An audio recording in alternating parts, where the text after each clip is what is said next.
Hello students, welcome to my channel. Now I am going to solve exercise 5.1 from chapter algebraic expressions. इस exercise को start करने से पहले हम इसके बेसिक स्टेप्स को जान लेते हैं, देन इसे सॉल्व करेंगे। तो अलजेब्रा में हम टू टाइप्स के सिंबल्स का यूज करते हैं। एक कांस्टेंट जो कि फिक्स्ड वैल्यू होता है, जैसे -9, 3/6, 0, 3 whole 1/8 etcetera.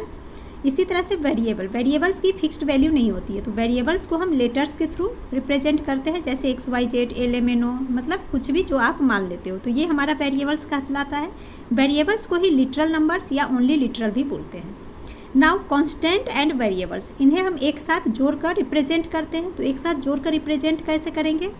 Plus, minus, multiply या डिवीजन, ये जो अरिथमेटिक ऑपरेशंस है इन चारों का यूज करते हैं।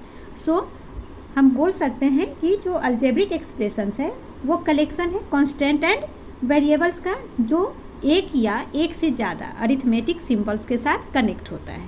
क्लियर? फॉर एग्जांपल 4x² + 6, ये एक तरह से हमारा अलजेब्रिक एक्सप्रेशन हो गया।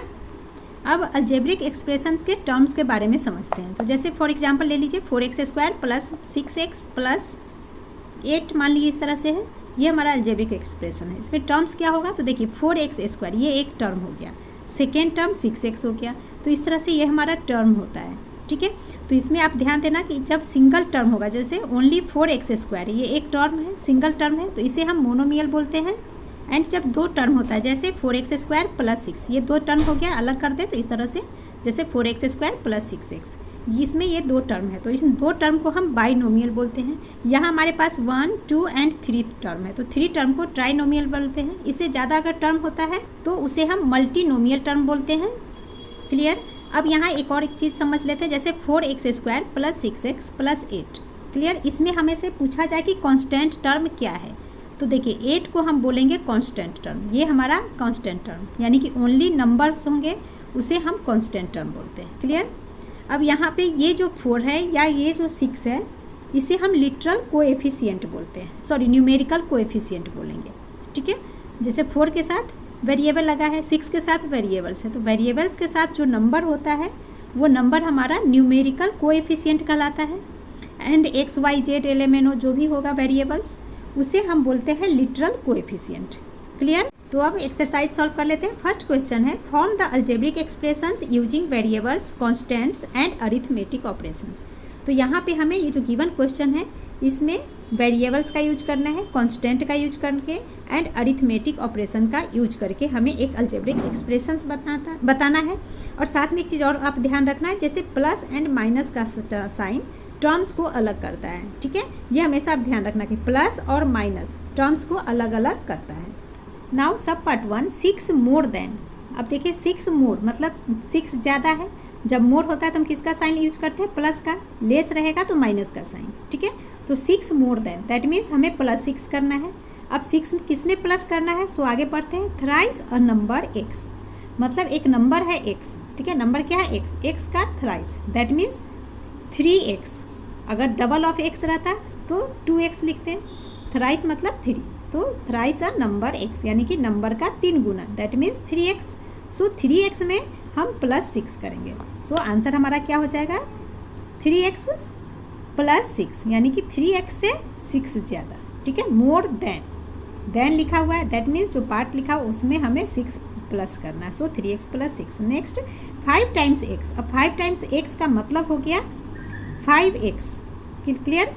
Is subtracted from 13। सब्ट्रैक्टेड यानी कि माइनस का साइन लेना है, फ्रॉम 13। अब आप जैसा कि जानते हो सब्ट्रैक्शन में फ्रॉम के बाद जो नंबर होता है उसे हम पहले लिखते हैं। सो फ्रॉम के बाद 13 है, तो हम क्या लिखेंगे? 13 पहले लिख लेंगे, देन सब्ट्रैक्शन का साइन, और क्या सब्ट्रैक्ट करना है? 5 times x, that is 5x। तो ये हमारा आंसर हो गया। The numbers x and y both squared. अब कह रहा है कि नंबर x और y दोनों ही स्क्वायर्ड है। स्क्वायर्ड मतलब पावर में 2 लिखेंगे, एंड एडेड, दोनों ही नंबर स्क्वायर्ड है और एक दूसरे से एडेड है। एडेड यानी कि प्लस का साइन। सो आंसर क्या होगा? x का स्क्वायर है एंड y का स्क्वायर, देन कह रहा है कि एडेड है, एडेड यानी कि प्लस का साइन। सो एक्सप्रेशन क्या बन गया? x² + y²। Next number 7 is added to 3 times the product of p and q। अब यहाँ समझिए क्या कर रहा है कि नंबर 7 एडेड है, नंबर 7 प्लस में है, किसके प्लस में है? तो 3 टाइम्स द प्रोडक्ट, यानी कि कोई प्रोडक्ट है जिसका 3 टाइम है, यानी कि जो मल्टीप्लाई हम आंसर करेंगे उसमें 3 से मल्टीप्लाई करना है। सो 3 टाइम्स द प्रोडक्ट, प्रोडक्ट किसका, पी एंड क्यू का। दैट मीन्स इसका मतलब हुआ, पहले इसको समझिए, product of P and Q का मतलब हुआ कि पी एंड क्यू को मल्टीप्लाई कर दिया, प्रोडक्ट निकल गया पी इंटू क्यू, प्रोडक्ट इसका क्या हो जाएगा, पी क्यू, मल्टीप्लाई करेंगे पी एंड मल्टीप्लाई क्यू, तो इस तरह से हम लिखेंगे। अब इस प्रोडक्ट का 3 टाइम्स है, दैट मीन्स 3 से हमें इसमें इंटू करना है, तो ये हमारा हो जाएगा 3PQ। तो 3 times the product P and Q का मतलब 3PQ, इसमें हमें प्लस करना है नंबर 7 को। सो यहाँ एक्सप्रेशन हम लिख लेंगे 3P into Q plus 7। Next है 3 times of x, 3 times of x means 3x is subtracted from the product of x with it self. अब यहाँ फिर अगेन ध्यान से देखिए, सब्ट्रैक्टेड का साइन है, सब्ट्रैक्टेड के बाद फ्रॉम लिखा है, यानी कि फ्रॉम के बाद जो लिखा होगा उसे हम फर्स्ट लिखेंगे। तो क्या लिखा है फ्रॉम के बाद, the product of x, product of x मतलब एक्स में हमें मल्टीप्लाई करना है, एक्स है इसमें हमें मल्टीप्लाई करना है। किसको मल्टीप्लाई करना है, तो देखिए x with it self, x को अपने आप के साथ, इट सेल्फ के साथ मल्टीप्लाई, इट सेल्फ यानी एक्स को एक्स के साथ मल्टीप्लाई करेंगे, तो एक्स इंटू एक्स, 2x है, मल्टीप्लाई के साइन में एक्स स्क्वायर बन जाएगा। क्लियर, क्यों बनेगा ये भी आप समझ लीजिए।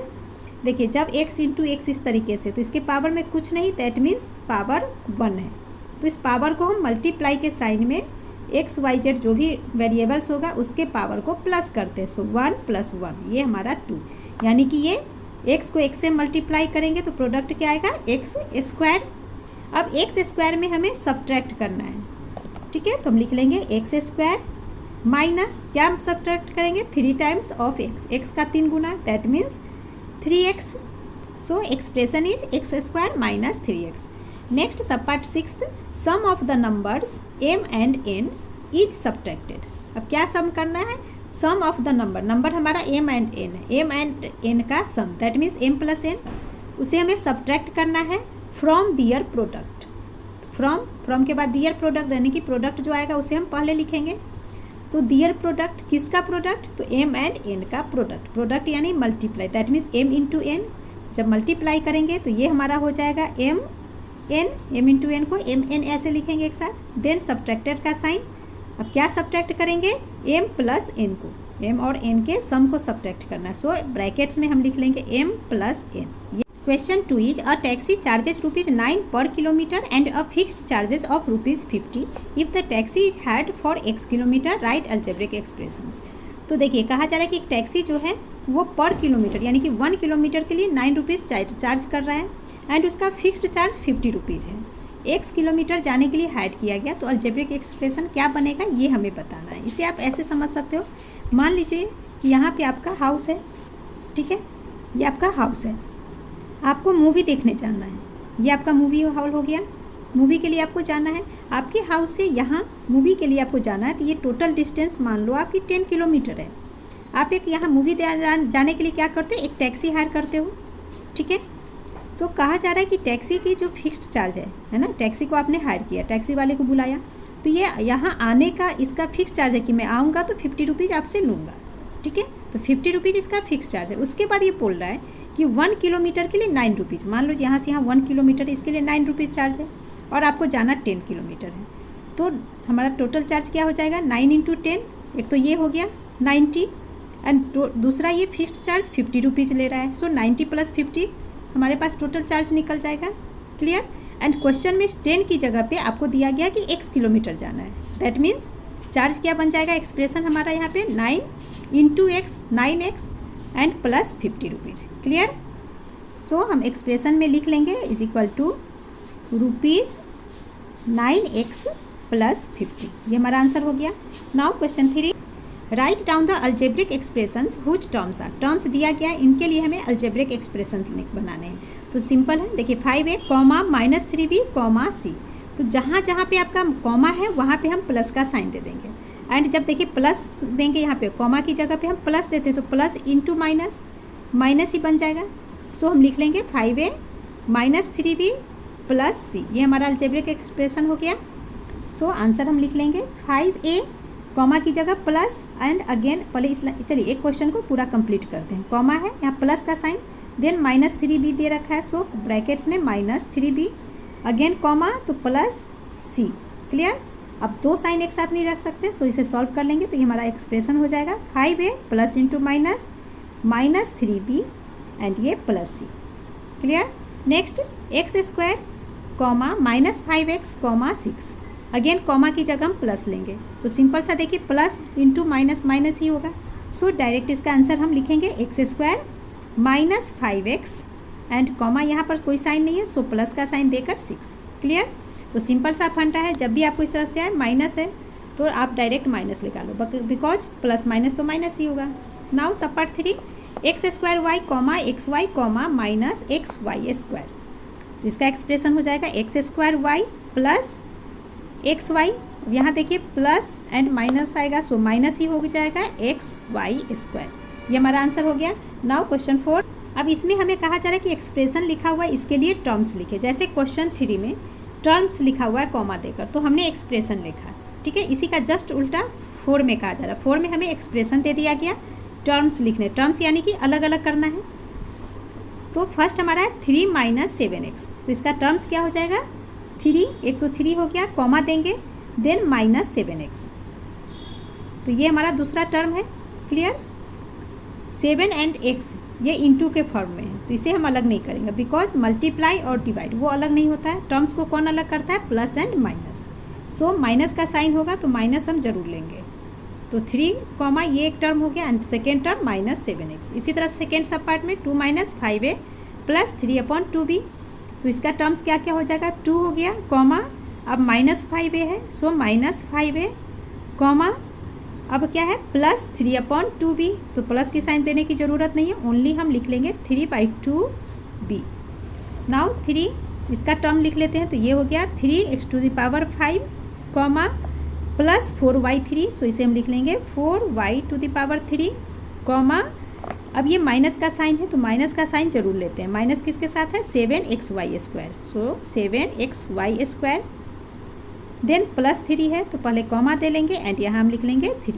क्लियर। नाउ क्वेश्चन 5, अब इस क्वेश्चन में आपको अलजेब्रिक एक्सप्रेशन में क्वेश्चन दिया गया है एंड कहा जा रहा है कि टर्म्स भी लिखिए एंड इसका फैक्टर्स भी लिखिए, ठीक है। तो फर्स्ट क्वेश्चन आपका है सब पार्ट -4x प्लस 5y, तो पहले इसका टर्म्स लिख लेते हैं। तो टर्म्स में देखिए पहला टर्म क्या है -4x, माइनस किसके साथ है 4x के साथ, सो ये हमारा टर्म हो जाएगा -4x। अब इसका फैक्टर क्या क्या हो गया, तो देखिए फैक्टर में हमारा -4 एंड x दोनों फैक्टर होगा, सो कॉमा दे के लिखेंगे -4, x, ये इसका फैक्टर हो गया। नेक्स्ट टर्म है +5y, सो यहाँ हम लिख लेंगे 5y। अब इसका फैक्टर लिखते हैं तो फैक्टर क्या हो जाएगा 5, y, ये इसका फैक्टर हो गया। नाउ सब part 2xy plus 2x² y², तो पहले फर्स्ट टर्म लिख लेते हैं x y है एंड इसका फैक्टर x, y। दूसरा हमारा टर्म है प्लस 2x² y², सो पहले टर्म्स लिख लेंगे 2x² y²। नाउ इसका फैक्टर, तो फैक्टर में देखिए 2, अब यहाँ पे फैक्टर x इंटू x² है, सो 2x इसका फैक्टर है, सो हम कॉमा देंगे एंड 2 टाइम्स x को लिखेंगे। इसी तरह से y², that means y into y है, सो y, y, इस तरह से इसका फैक्टर हो गया। थर्ड है 1.2ab माइनस 2.4, यहाँ पे आपका b था, प्लस 3.6a, तो पहले फर्स्ट टर्म लिख लेते हैं ये हमारा 1.2ab, तो इसका फैक्टर हमारा हो जाएगा 1.2, a, b। Now second term है माइनस, यहाँ पे स्पेस बढ़ा दीजिएगा, ठीक है, -2.4b। नाउ -2.4b के लिए फैक्टर है -2.4, b। थर्ड टर्म भी इसमें है 3.6a, तो इसका फैक्टर है 3.6, a, ये हमारा आंसर हो गया। नाउ क्वेश्चन 6 में कहा जा रहा है कि जो एक्सप्रेशन दिया गया है इसके लिए टर्म्स एंड फैक्टर को शो करने के लिए एक ट्री डायग्राम बनाइए। सो फर्स्ट सब पार्ट 1 है 8x प्लस 3y², तो इसके लिए हम ट्री डायग्राम कैसे बनाएंगे, तो सिंपल सा मेथड है इसके लिए। जैसे यहाँ दो टर्म है, सो इस तरीके से हम 2 पार्ट बना देंगे, ड्रॉ कर लेंगे इसे। क्लियर। नाउ इन दोनों 2 टर्म है तो अब हम टर्म्स लिख लेंगे, बिकॉज टर्म्स एंड फैक्टर्स दोनों लिखना है। तो टर्म हमारा एक है 8x एंड सेकेंड टर्म है प्लस 3y², सो 3y²। नाउ फैक्टर लिखना है, तो फैक्टर अब बना देंगे इसका, इस तरह से कर दीजिए। देन 8 एंड x फैक्टर होता है, सो एक साइड में 8, इधर हम x लिख लेंगे। इसी तरीके से यहाँ 3y² का बनाएंगे। नाउ ये हमारा 3 एक फैक्टर हो गया। सेकेंड फैक्टर y², यानी कि y इंटू वाई, 2y है, सो y के लिए ऐसे 2 टाइम्स y एंड y। तो देखिए 8x ये हो गया 3y², 3y इंटू वाई। तो इस तरह से इसका हमने टर्म एंड फैक्टर दोनों फैक्टर ट्री डायग्राम बना लिया। नाउ सब part 2 y minus y3, again ऐसे एक लाइन लेंगे इस तरीके से, 2 टर्म्स है, सो 2 पार्ट बना दिया। नाउ इधर y हो गया, एरो भी दे सकते हो। अब यहाँ देखिए y3 है, सो पहले तो टर्म हम एज इट इज लिख लेंगे y3, y एंड y3। साथ में ये देखिए माइनस, माइनस किसके साथ है, y3 के साथ, सो यहाँ माइनस का साइन भी यूज करेंगे। अब इनका फैक्टर लिख लेंगे, तो y तो एज इट इज है, इसके फैक्टर में हम 1 है, 1 इंटू वाई, 1 ही होगा, सो लिखने की ज़रूरत नहीं है, ओनली y ऐसे ही छोड़ देंगे इसे। अब यहाँ पे y3 इसका फैक्टर लिख लेते हैं, तो 3 टाइम्स y है, दैट मीन्स इस तरीके से 3 लाइन्स हम ले लेंगे। देन माइनस भी है, माइनस y3 का मतलब minus y into minus y, so यहाँ हम लिख लेंगे माइनस y माइनस y, ये इसका फैक्टर हो गया। नाउ सब part 3 is 5xy² plus 7x²y, 2 term है, तो अगेन 2 पार्ट में डिवाइड करेंगे। नाउ फर्स्ट टर्म इधर 5xy² एंड इधर हम लिख लेंगे 7x²y, तो ये टर्म्स लिख लिया हमने। अब हमें फैक्टर लिखना है, तो 5xy² एक फैक्टर ये 5 हो गया, सेकेंड x तो x लिख लेंगे। नाउ y², 2 टाइम्स y, सो इस तरीके से 2 लाइन्स ले लेंगे एंड यहाँ y, क्लियर। अब 7x²y इसके लिए बनाएंगे, तो एक टर्म इसका 7, नाउ x² है, यानी कि 2 times x, so x and एक y, तो ये हमारा हो गया। नाउ फोर्थ को सॉल्व करते हैं, -ab plus 2b² minus 3a², तो यहाँ 3 टर्म है, सो इसे 3 पार्ट में हम डिवाइड कर लेंगे, ठीक है। तो ये हमारा 3 पार्ट हो गया, 3 टर्म्स यहाँ हम लिख लेंगे इस तरीके से। नाउ -ab है, सो यहाँ -ab। Now second term 2b², third term -3a², minus का साइन होगा तो उसे ज़रूर कैरी करना है। अब फैक्टर लिखते हैं, तो -a into B, so factor इसका -a, ठीक है, और इसके साथ कोई नंबर नहीं, दैट मीन्स 1 है, सो 1 भी हम लिख लेंगे। तो फर्स्ट 1 लिख लेते हैं, -1 यहाँ दे लेते हैं एंड ये माइनस अभी हटा देंगे, बिकॉज एक ही माइनस हमें चाहिए, ठीक है। अगर ये माइनस रखेंगे तो माइनस माइनस प्लस हो जाएगा, तो ओनली हम -1 लिख लेंगे एंड ये हमारा a हो गया। देन ये फैक्टर b, इस तरीके से। नाउ सेकेंड टर्म 2b², इसके लिए फैक्टर लिखेंगे, तो ये हमारा है 2b² यानी 2 times b, clear. Third term -3a², 1 minus है, यानी कि 1 माइनस हमें लेना पड़ेगा, a², तो 2 टाइम्स ले लेंगे a एंड a के लिए। नाउ -3 एक फैक्टर हो गया, सेकेंड a, तो इस तरह से क्वेश्चन 6 हमारा कंप्लीट हो गया। नाउ क्वेश्चन 7 इज, तो क्वेश्चन 7 में हमें न्यूमेरिकल कोएफिशिएंट लिखना है एंड न्यूमेरिकल कोएफिशिएंट क्या होता है, ओनली नंबर्स। सो -7x, इसमें न्यूमेरिकल कोएफिशिएंट क्या हो जाएगा, -7, साइन जरूर कैरी करेंगे, ठीक है, माइनस होगा तो जरूर कैरी करना है। सो -7 आंसर हो गया। सेकेंड -2x³ तो यहाँ न्यूमेरिकल कोएफिशिएंट क्या हो जाएगा, -2, so is equal to -2। Third 6abcd², numerical coefficient यहाँ हो गया हमारे पास 6, सो इज इक्वल टू में 6 लिख लेंगे। नाउ सब पार्ट 4 2/3 pq², यहाँ के कोएफिशिएंट न्यूमेरिकल क्या हो जाएगा, 2/3। नाउ क्वेश्चन 8 इज, तो यहाँ हमें कोएफिशिएंट ऑफ x लिखना है, ठीक है। तो ये एक्सप्रेशन आपका है -4bx, इसमें x का कोएफिशिएंट बताना है, दैट मीन्स x को छोड़ देंगे एंड बचे हुए पार्ट्स को लिख देंगे, वो हमारा x का कोएफिशिएंट कहलाएगा। तो इसमें हम देखते हैं यहाँ x है, सो इस x को हम छोड़ देंगे, तो बच गया -4b, that means coefficient of x हम यहाँ लिख सकते हैं, चाहो तो आप coefficient of x is equal to -4bx में -4b, ये इसका x का कोएफिशिएंट हो जाएगा, ठीक है, ये मिस्टेक है। नाउ सेकेंड 5xyz, तो अगेन x का कोएफिशिएंट बताना, तो इस x को छोड़ देंगे, बचे हुए पार्ट को लिख देंगे, तो इसका कोएफिशिएंट क्या हो जाएगा 5yz, सो हम लिख लेंगे वाई जेड। आप चाहो तो ऐसे लिख सकते हो, coefficient of x is equal to 5y/z। Clear. Now minus x, तो यहाँ पे तो कोई कोएफिशिएंट हमें नज़र नहीं आ रहा है, बट है, क्यों? क्योंकि यहाँ x की इधर कुछ नहीं, दैट मीन्स 1 है। सो इसका कोएफिशिएंट क्या हो जाएगा? -1। साइन जरूर कैरी करते हैं। क्लियर। इसके लिए आप एक चीज़ और यहाँ ध्यान से समझ लो, जैसे कोई वेरिएबल्स हमारा x है, यहाँ कुछ नहीं है, दैट मीन्स 1 होता है। इसी तरीके से अगर x पे कोई पावर नहीं है तो पावर 1 माना जाता है। इसी तरीके से अगर नीचे में डिनोमिनेटर में कुछ नहीं है तो हम 1 मानते हैं। क्लियर। तो 1 हमारा हो जाएगा कोएफिशिएंट इसका x के लिए। नाउ 4th -3x²y, तो यहाँ पे कोएफिशिएंट ऑफ x क्या हो जाएगा? -3। अब क्वेश्चन हमसे x के बारे में पूछो, 1x दिया गया है ना x का कोएफिशिएंट, बट यहाँ पे 2x है, तो 1x छोड़ देंगे एंड 1x लिख लेंगे। सो x2 में से 1 छोड़ देंगे तो 1x बच गया एंड ये y, सो -3xy, ये इसका हमारा कोएफिशिएंट हो जाएगा x का। तो इस वीडियो में इतना ही। नेक्स्ट वीडियो क्वेश्चन 9 से स्टार्ट करेंगे। Thank you.